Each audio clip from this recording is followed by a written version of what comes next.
Sometimes Granny's house remains empty. When you're a prisoner, sometimes Granny leaves you alone at home. But where does Granny go? She goes to the grandpa with her car. But why? How does she know him? Granny had gone to Grandpa to deliver the diary of Slendrina, in which all her history was kept. In fact, the house of Grandpa was safer than Granny's. But who was the grandpa? Grandpa was Granny's husband, but if you remember, Granny was a widow. What happened between the two? Let's start many years before the curse and the misfortune of the castle of Slendrina. Granny and Grandpa had married happily and had spent their wedding years in Granny's house. Grandpa was a carpenter. He had a passion for technology. Years later, they had a daughter, Angeline, Slendrina's mother. One day, exploring the places near Granny's house, Grandpa discovered a mansion. He opened a locked door with a crowbar, and inside he saw that there were bags of coins. He began to pick them up, but Krasu came out of the darkness and bit him in his chest. Grandpa left the mansion and ran into the woods towards home, but suddenly he fell dead on the path.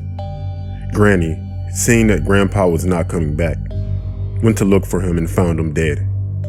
Granny buried him behind the house. Then time passed. At home, Slender Man came. Slendrina was born, and the curse happened. When Granny learned that Slendrina was dead, she tried in every way to bring her husband to life. It was at this time that he discovered Lev, the future husband of Slendrina. Lev was not yet a vampire. At that time, he was experimenting in his laboratory. Granny asked Lev to bring Grandpa back to life.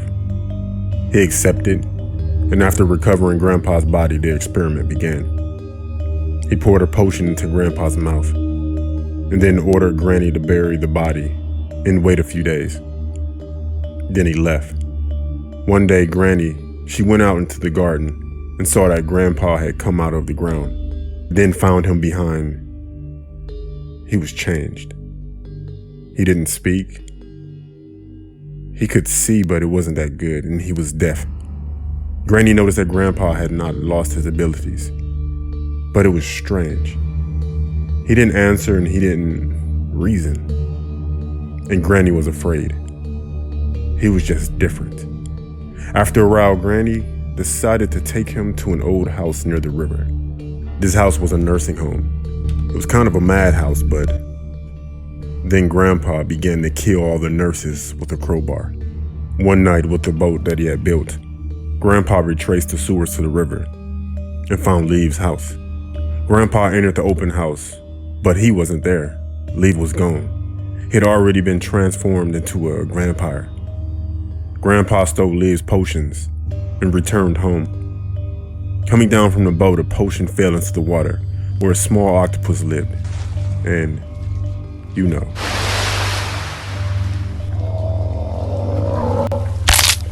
On that day, the disgrace of the castle happened, and Granny transformed into a zombie and had gone to get Slendrina's diary and teddy bear. Sometime later, Granny realized that Slendrina's diary was in danger at her home, so she took the diary to Grandpa's house. Both decided to protect him and devised a trap by hiding keys and placing cameras.